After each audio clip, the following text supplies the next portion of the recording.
So this presentation this morning is a sort of a summary of some of the agronomic factors that we looked at as part of my PhD, which went from 2008 to 2011.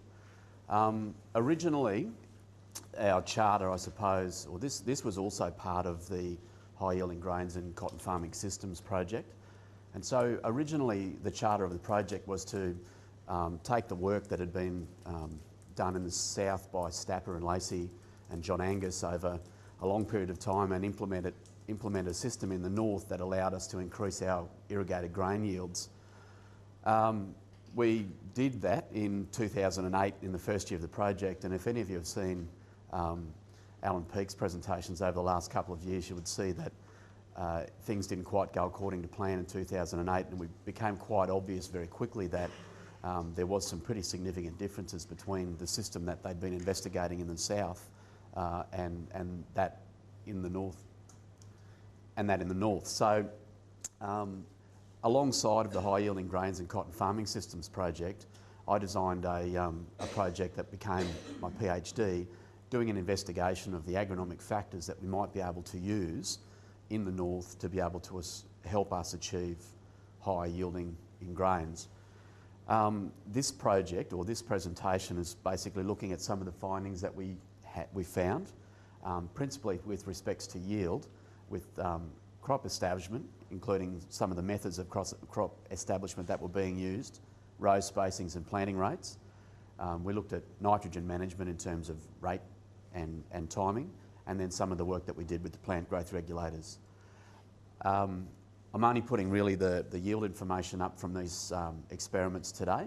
I've done lots of investigation on the physiological characteristics of, or the physiological impacts that those agronomic tools that we employed had on the crops, and I'll make that sort of clearer in future papers down the track. And just in summary at the start, I thought I'd put my take-home messages up the front, but I guess some of the key findings that we found from these pieces of work was that at the start, when we investigated it, the methods of establishment that were being used in the north by farmers, particularly in these cotton systems, I suppose, was that the methods of establishment that they were using commercially were producing highly variable results, and that was in part, I think, producing some of these wild variations that we were getting in terms of yield, and also standability lodging issues in the crop. So we found through our project that it can quite easily be a fairly consistent around 80% emergence when the appropriate methods are employed, and I'll talk about that through my presentation. One of the interesting things, but from the work, was that we found that even over a series of years, that row spacing had a minimal impact on yields, even up to 8 tonnes to the hectare in the north, and that wasn't sort of consistent with the work that had been done in the south. They were basically saying that in the south they were employing wider row spacings, but basically to minimise the impact of lodging. Stapper showed that in some of his work that row spacings wider than 25 centimetres were decreasing the risk of lodging and were slightly varietal dependent, but they were seeing some yield decreases at wider row spacings. One of the key things in the north was that we found that nitrogen rates in excess of 300 kgs to the hectare were required to achieve some of these yields, the higher yield targets that we were chasing. And there was a pretty strong interaction there between nitrogen and water, something I don't talk in a lot of detail about in this presentation, but something that I will talk about in a lot of detail when I put the rest of my PhD together. And finally, the PGR combinations that we looked at, I think consistently, some of the PGR combinations that we looked at consistently showed yield increases, sometimes even in the absence of lodging, which we found very interesting. And so in 2008, we set about just doing an investigation looking at that methods of crop establishment that were being employed by the growers in the north. In this particular experiment, we went with the growers' standard practice in terms of nitrogen and irrigation management, and we imposed our own treatments looking at a range of methods of application, I suppose. So in treatment 1 there you can see we looked at spread, so that was to replicate the practice of either ground spreading or aerial sowing. The second was a tine planter, just a machine that they were similar to the machine that they were using commercially. 13 1/3 inch row spacing or 33 centimetre row spacing. This experiment was done on 2 metre beds, by the way, so that was 6 rows across a 2 metre bed. Treatment 3 was a Vartastad precision planter, which we had in the country at the time, so it was a purpose-made precision planter designed for row crop application. And the last treatment was the single disc opener, again just a standard commercial broadacre type machine, again on 13 1/3 inch row spacings. So you can see by the emergence numbers here that the emergence that we saw was wildly variable. The spread application only gave us 60 plants per metre squared established. We were targeting, by the way, 180 seeds per square metre established. You can see that the tine opener and the single disc both produced, well, statistically significant different results, but significantly better than the spread anyway. And you can see that the Vartastad precision planter was able to give us almost perfect establishment in terms of what we were targeting anyway. Yields were roughly indicative of the yields that were being commercially seen at the time, and there was sort of some concern that they were subpar and not really going to be commercially viable if we were targeting the inputs that we were having to achieve those yields. I think this experiment was following cotton. Starting soil nitrogen was around about 50 kilos to the hectare of N, and had another 200 kilos of urea, so about 90 kilos of N applied at Z31, and had, I think, 3 irrigations in crop to achieve those yields. What sowing rate was that at? The sowing rate? The sowing rates, well, that was the sowing rate there. So it would have been 180 seeds per metre, I think worked out to be about 70 kilos to the hectare, or thereabouts. And the variety we used in that, we decided to go with the durums through the best part of the project. The durums were the varieties that were giving them the best results in the south, and we thought principally because of their resistance to lodging.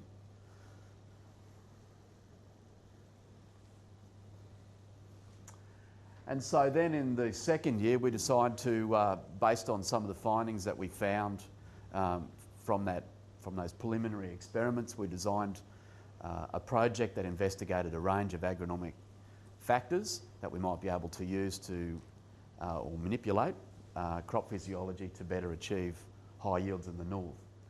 And so this experiment was conducted in 2011 at the Cotton Research Institute in Narrabri, and investigated 2 planting rates across a range of row spacings.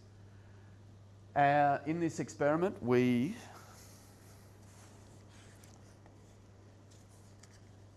I'll just give you the background of the inputs. It'll be fairly important to get the message across.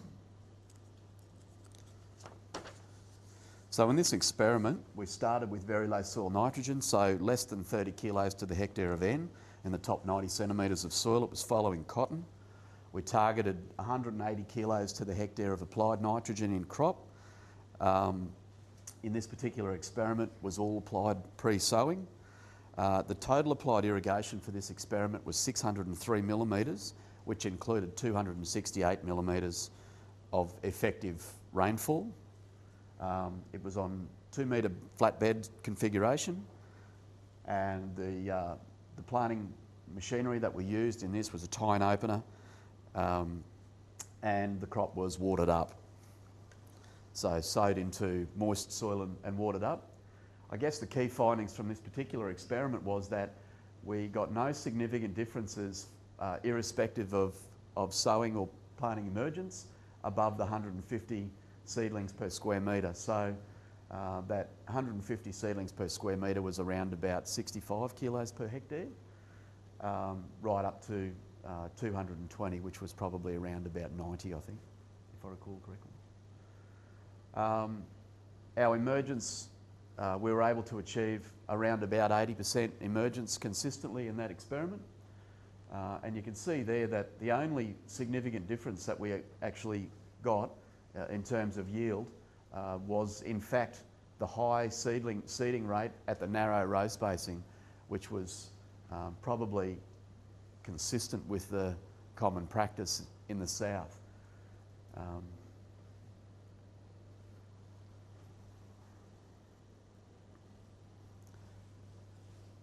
Just summarising then the work that we did further onto row spacing. This row spacing experiment was conducted over 2 years, again at ACRI in Narrabri. Conditions were, we tried to replicate conditions as evenly as we could through the 2 experiments. And so again, we tried to target 150 seedlings per square metre established, which we were able to achieve, and 180 kilos of in-crop applied nitrogen following a very low starting soil nitrogen profile. In the 2010 experiment, 524 millimetres of applied in-crop irrigation, including 140 millimetres of effective rainfall. And in the 2011 experiment, the same as the other one, 603 millimetres of irrigation was applied, including the 268 millimetres of effective rainfall. I think the most interesting thing from these experiments was that the irrigation that was required to be able to achieve the higher yields, around the 8 tonnes per hectare, was way in excess of what common practice had been using and what they'd been using in the south, but interestingly enough was very consistent with the work that Alan had done using the APSIM model, telling us that we were needing just in excess of 500 mils of plant available water to achieve yields in excess of 8 tonnes per hectare. Quite interestingly from this work, the standard practice, so the row spacing of 13 1/3, 6 rows across a 2 metre bed, provided us with consistently the yields that we were chasing throughout the experiment, which I guess initially it was thought that we were going to have to go to the narrow row spacings to be able to achieve the high yields. There was no lodging in these experiments, so we couldn't sort of factor in lodging in terms of our yield issues. And there was no significant differences in terms of yield drop-offs, even in row spacings as wide as 45 centimetres, so 4 rows across a 2 metre bed. And that was over 2 years and 2 years in those 2 experiments. So that probably flew in the face of what had been, nobody sort of thought that we'd be able to achieve those sorts of yields using that wider row spacing.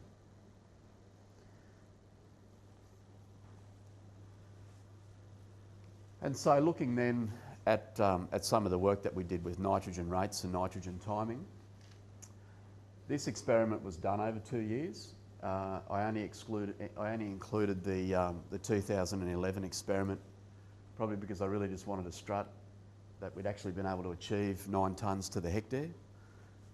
I guess in the experiment that we conducted in 2011, imposing the same treatments, the same trend held.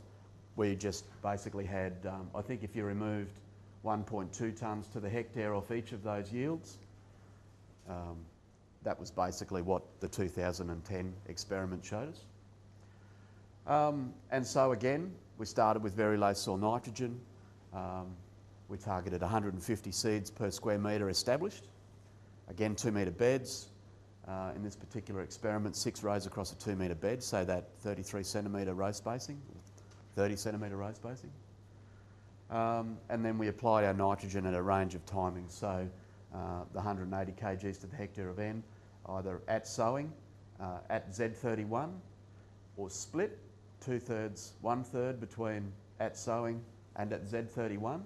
And then we had this 2X treatment in there, was basically to replicate the scenario that we saw in year 1 of the experiment, where we had ridiculously high levels of residual soil nitrogen and saw massive amounts of lodging. So when we went into the second year in the experiment, we chose to use the variety Hyperno because we were actually trying to induce lodging. So Hyperno was a variety, durum wheat, known to be prone to lodging. And so that's what we were basically trying to induce with these really high at sowing amounts of nitrogen. And so most interestingly, the at sowing treatments were the ones that gave us consistently the highest yield. And again, that held for the experiment the year before.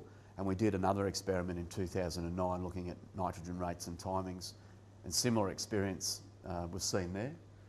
We did obviously get lodging in this really high amount of nitrogen application, but it was only around about 15%, and so there was no yield loss attributed to lodging in that particular experiment. But we continued to get yield increases right up to this ridiculously high amount of nitrogen. So when we started, commercial amounts of nitrogen being applied were around about that 150 to 180 kilos of N being targeted for the crop. And we continued to get yield increases right up to 2x that.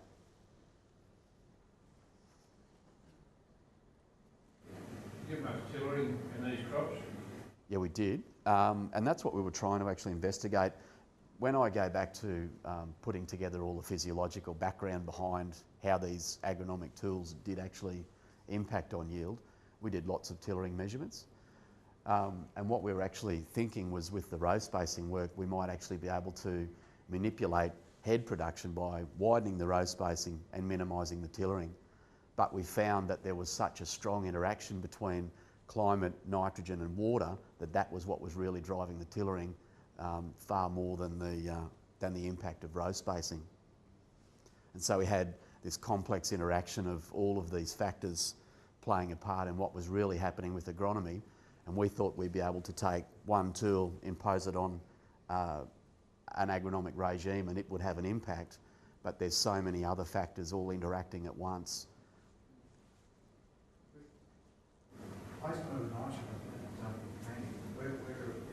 That was applied. That was probably just applied as green urea in that experiment. So we put it down as green urea and just incorporated it sowing, and then watered, or incorporated using sowing. So it would have just been spread on top of the ground, incorporated with sowing, and then irrigated. Sorry, all of these experiments too, by the way, were irrigated using flood furrow. And so that was probably the most challenging part of the whole thing, was actually trying to achieve high yields, low lodging, and reasonable protein levels using flood furrow irrigation. Brendan, did you try your nitrogen using any controlled release? We did do some controlled release experiments, but not particularly with this, so no, answering your question. Or not as part of this sort of suite of agronomic tools that we were looking at.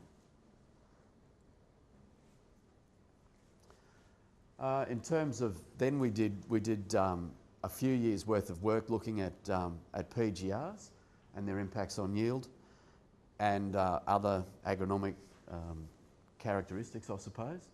They told me that I had to use product X as my product because this product hasn't been yet registered, but the other two guys in this presentation have talked about Modus, so product X is actually Modus. We found consistently that the Modus at 50 grams active plus Psychocell consistently gave us, in 2 out of 3 experiments, consistently gave us a yield increase, even in the absence of lodging. So we used Gregory in this experiment because we were actually doing these experiments in conjunction with Syngenta. And so we saw that yield range, I suppose, where some of the treatments that we imposed did in fact decrease yield. But like I said, in 2 out of 3 experiments, that particular mix there gave us a significant yield increase. So this was basically Gregory planted about mid-May, 180 kilos to the hectare of N. Again, 6 rows across a 2 metre bed, so pretty standard sort of irrigated wheat configuration and setup.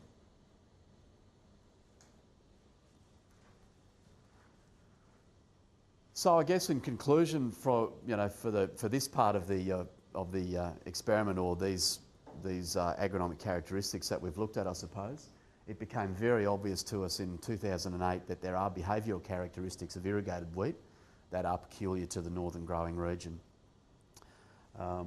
As I've said in this particular presentation, that there are many agronomic tools that may be employed in the north to assist in the achievement of high yields, although the right ones must be focused on. Those things are now a little bit clearer to us after the course of this particular project, and future papers will address this in more detail as I put the rest of my PhD together. As I've said, extremely high amounts of soil applied N, or plant available N, and water inputs are required to achieve high yields in the northern system. And with time we were able to see that we could achieve those 8 and 9 tonnes per hectare crops pretty consistently. But we could see that, like I've said, that there's a pretty strong interaction between soil water, plant available nitrogen and environment and agronomic factors to be able to achieve all of those, to have all those planets lining up and achieve the high yields in the north. And again, that the plant growth regulators are showing significant promise in yield increase in the northern environment, but more work needs to be conducted in this area. And we have done some more detailed work looking at the mechanisms behind what's actually going on with PGRs and their impacts on wheat in the north. But you've also got varietal variation confounding that as well. So that's basically the summary of those agronomic characteristics that I've presented for you today.